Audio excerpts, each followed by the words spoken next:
Greetings, this is Cliff Ruby, the Nostalgia Catholic, with another Isaac Asimov short story.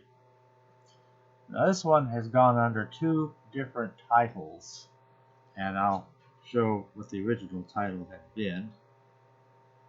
It actually says it here. The original title had been Man as the Ultimate Gadget, and it was presented in a publication of Business Week known as, I don't have the thing itself, just the history here that lists it all. Is Business Week's 1988 Guide to Giving, dated October 21, 1988. It also has appeared in this Isaac Asimov magazine that I'm showing it here. It is also collected into his collection called Gold. So, back to Isaac Asimov's science fiction. The Smile, where everywhere except for the Business Week that had Man as Gadget in gold, and in his own magazine, he has it with the title apparently that he had originally intended for and preferred for it, called The Smile of the Chipper. So, The Smile of the Chipper. It comes with a bit of artwork here. And the chipper, as it turns out, is a human being who's had some kind of electronic chip inserted into his brain to enhance his intellectual and maybe influencer abilities.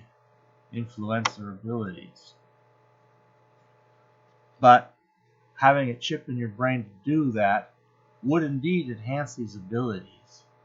And you would outperform all these different people, be able to do all this great stuff, but it would tend to burn your brain out in maybe about 10 or so years. And it's even compared, and this is sort of like being a professional athlete who might spend 10 to 15 years, playing professional football or baseball or whatever, and then they really wear out their body after that, but they've made themselves so wealthy they'll be very well taken care of for the rest of their lives. So this is kind of the business world equivalent of that. So it has a little caption here: to find the perfect instrument of fortune, one must devise the perfect test. So here's the story. Well, it's written from some time. It's written about a fairly early 21st century period of time, maybe vaguely nowish, maybe from maybe 10 to 20 years ago till, vaguely nowish, first 20, 30 years of the 21st century. But it's set as a dialogue among people some 20 to 30 years beyond that. So we're probably looking about the middle of the 21st century. They're talking about, well, back in the old days, it was legal to have people who were these chippers, which is what they just called somebody who had a chip in them. Okay. And what they're reminiscing, the one guy's telling the other, one guy named Johnson, and he's reminiscing in the way that old men do about those old days that they flashed across the business scene, flared out after a while. And he's telling the story about how his company actually had a rare opportunity of two competing shippers who wanted a certain job with the company. And so he had some way to try to pit them against each other. You can't have more than one shipper, and it's actually a fairly straightforward reason. The shippers would be most concerned with trying to win over each other rather than trying to compete against other companies. So you have one shipper in your company, and that shipper is a major contributor to how your company progresses, profits, etc., etc. And another shipper would have to work for another company, and then they'll compete with each other as whole companies, and they've kind of got the whole companies behind each one, who are therefore kind of competing not quite so directly with each other, so they can last longer, like 10 years or so instead of 6 months or less, which is what would happen if you actually had two shippers trying to work within a company. They'd compete against each other, and it would be destructive and wouldn't help the company at all. Well, they had two applicants, and one of the applicants actually came engaged to a woman, and the other was single. And the guy Johnson telling the story of his young days as a junior executive, suddenly given the tough task of deciding which chipper should we hire. So the chippers don't have names, not officially. Apparently they're anonymous. And so one of them is given the name of C-12 and the other one is given the name of F-71.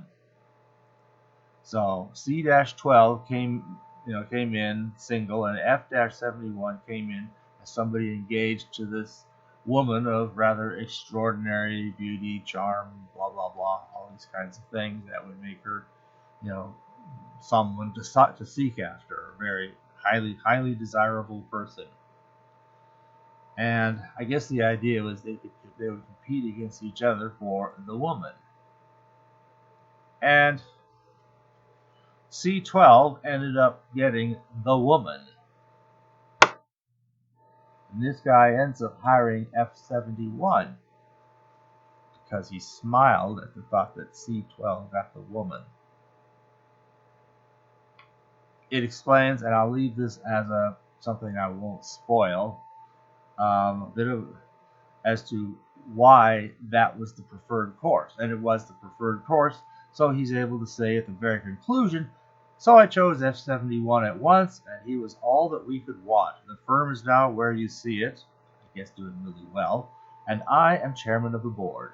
Well, I guess that was one junior executive who had a very good opportunity and availed himself of it, and that's how it goes. And that is the smile of the chipper. The chipper in F-71 saw that C-12 had managed to seduce the girl away from him. He had this little smile, a tiny little smile on his face. He knew he'd won, for reasons I won't spoil. And so did the junior executive, who's now Johnson, the chairman of the board, as he's reminiscing his young days as a young executive. They understood, they won. He ran the company, he did what chippers do for companies that really built the company. And the young executive obviously had made an excellent choice for the company and was recommended for and obtained the post of chairman of the board. Congratulations. And that is about the story of the smile of the chipper. Thanks for listening.